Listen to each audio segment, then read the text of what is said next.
Chapter 31 of Treasure Island by Robert Louis Stevenson. Chapter 31 The Treasure Hunt. Flint's Pointer. "Jim," said Silver when we were alone, "if I saved your life, you saved mine, and I'll not forget it.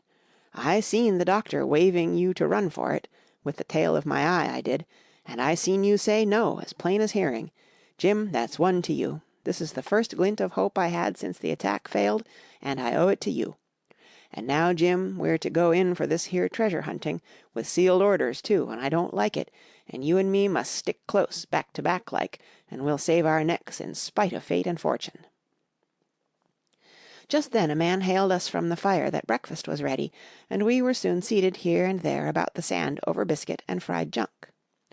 They had lit a fire fit to roast an ox, and it was now grown so hot that they could only approach it from the windward, and even there not without precaution.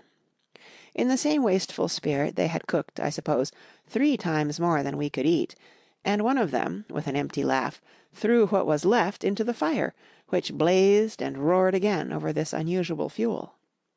I never in my life saw men so careless of the morrow. Hand to mouth is the only word that can describe their way of doing, and what with wasted food and sleeping sentries, though they were bold enough for a brush and be done with it, I could see their entire unfitness for anything like prolonged campaign.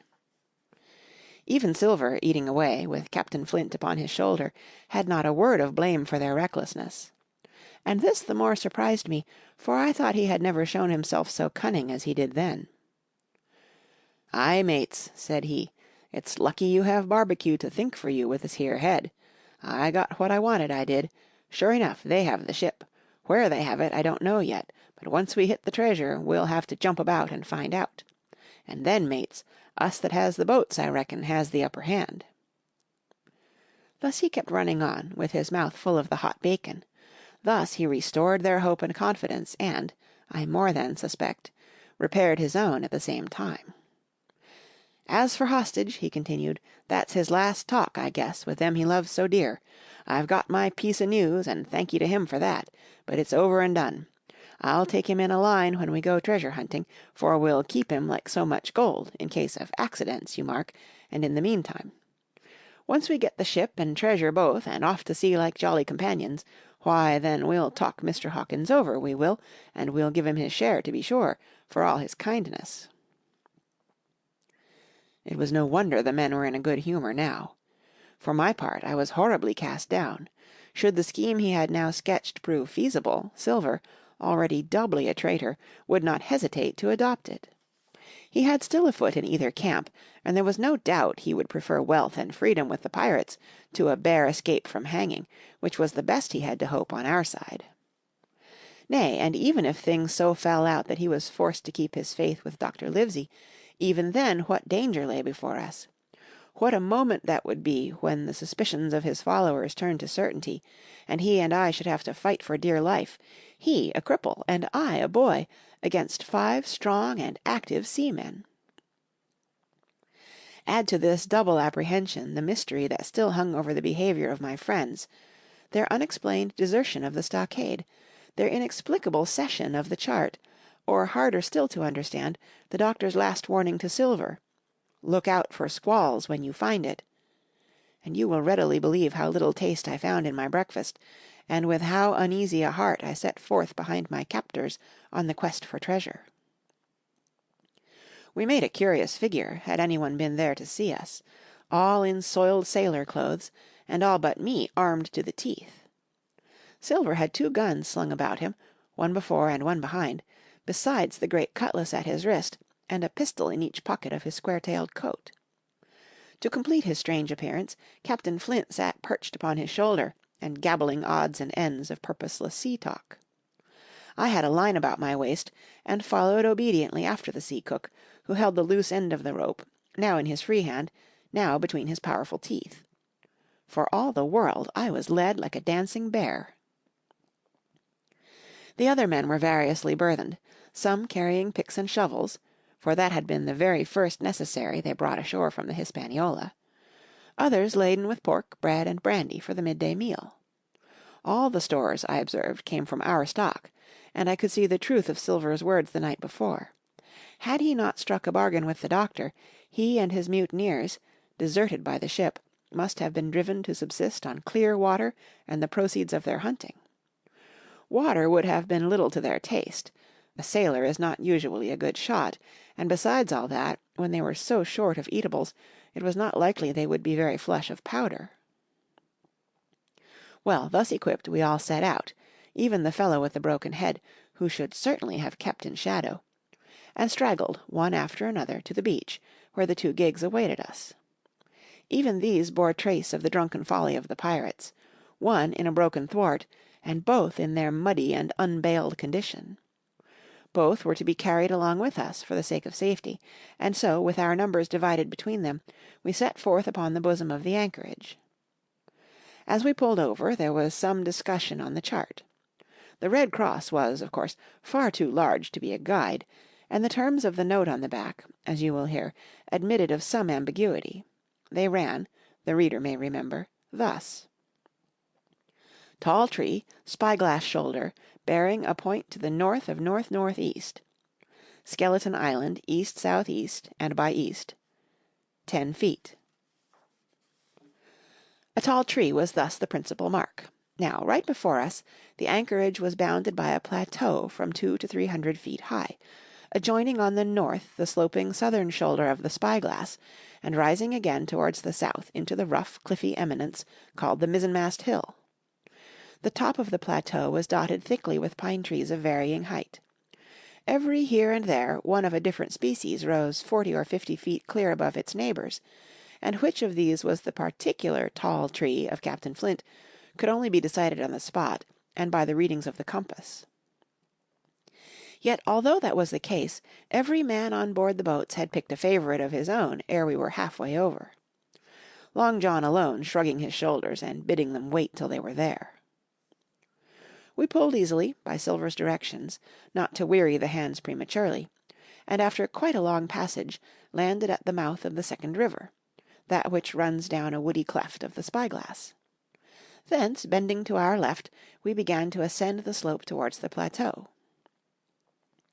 At the first outset, heavy, miry ground and a matted, marish vegetation greatly delayed our progress, but by little and little the hill began to steepen and become stony underfoot, and the wood to change its character and to grow in a more open order. It was indeed a most pleasant portion of the island that we were now approaching. A heavy-scented broom and many flowering shrubs had almost taken the place of grass. Thickets of green nutmeg trees were dotted here and there with the red columns and the broad shadow of the pines, and the first mingled their spice with the aroma of the others. The air, besides, was fresh and stirring, and this, under the sheer sunbeams, was a wonderful refreshment to our senses. The party spread itself abroad, in a fan shape, shouting and leaping to and fro. About the centre, and a good way behind the rest, Silver and I followed. I tethered by my rope, he ploughing, with deep pants, among the sliding gravel. From time to time, indeed, I had to lend him a hand, or he must have missed his footing and fallen backward down the hill. We had thus proceeded for about half a mile, and were approaching the brow of the plateau, when the man upon the farthest left began to cry aloud as if in terror. Shout after shout came from him, and the others began to run in his direction.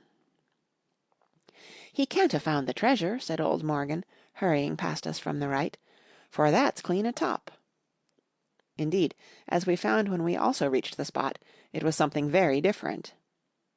At the foot of a pretty big pine, and involved in a green creeper, which had even partly lifted some of the smaller bones, a human skeleton lay, with a few shreds of clothing, on the ground. I believe a chill struck for a moment to every heart. "He was a seaman," said George Merry, who, bolder than the rest, had gone up close, and was examining the rags of clothing. "Leastways, this is good sea-cloth." "Ay, ay," said Silver, "like enough. You wouldn't look to find a bishop here, I reckon, but what sort of way is that for bones to lie? 'Tain't in nature." Indeed, on a second glance, it seemed impossible to fancy that the body was in a natural position. But for some disarray, the work, perhaps, of the birds that had fed upon him, or of the slow-growing creeper that had gradually enveloped his remains, The man lay perfectly straight, his feet pointing in one direction, his hands, raised above his head like a diver's, pointing directly in the opposite. "I've taken a notion into my old numbskull," observed Silver. "Here's the compass. That's the tip-top pint o' Skeleton Island sticking out like a tooth. Just take a bearing, will you, along the line of them bones." It was done. The body pointed straight in the direction of the island, and the compass read duly east south east and by east. "I thought so," cried the cook. "This here is a pinter. Right up there is our line for the Pole Star and the Jolly Dollars. But, by thunder, if it don't make me cold inside to think of Flint. This is one of his jokes, and no mistake. Him and these 6 was alone here. He killed 'em, every man, and this one he hauled here and laid down by compass, shiver my timbers. They're long bones, and the hair's been yellow. Aye, that would be Allardyce. You mind Allardyce, Tom Morgan?" "Aye, aye," returned Morgan. "I mind him. He owed me money, he did, and took my knife ashore with him." "Speaking of knives," said another, "why don't we find his'n lying around? Flint warn't the man to pick a seaman's pocket, and the birds, I guess, would leave it be." "By the powers, and that's true," cried Silver. "There ain't a thing left here," cried Mary, still feeling round among the bones. "Not a copper doit nor a baccy box. It don't look natural to me." "No, by gum, it don't," agreed Silver. "Not natural nor not nice, says you. Great guns, messmates, but if Flint was living, this would be a hot spot for you and me. 6 they were and 6 are we, and bones is what they are now." "I saw him dead with these here deadlights," said Morgan. "Billy took me in. There he laid with penny pieces on his eyes." "Dead, aye, sure enough he's dead and gone below," said the fellow with the bandage. "But if ever sperrit walked, it would be Flint's. Dear heart, but he died bad, did Flint." "Aye, that he did," observed another. "Now he raged, and now he hollered for the rum, and now he sang. 15 men were his only song mates, and I tell you true, I never rightly liked to hear it since. It was main hot, and the windy was open, and I hear that old song comin' out as clear, and the death haul on the man already." "Come, come," said Silver, "stow this talk. He's dead and he don't walk, that I know. Leastways, he won't walk by day, and you may lay to that. Care killed a cat. Fetch ahead for the doubloons." We started certainly, but in spite of the hot sun and the staring daylight, the pirates no longer ran separate and shouting through the wood, but kept side by side and spoke with bated breath. The terror of the dead buccaneer had fallen on their spirits. End of chapter 31. Read by Kara Schallenberg, www.kray.org, on Friday, October 9th, 2015, in El Sobrante, California.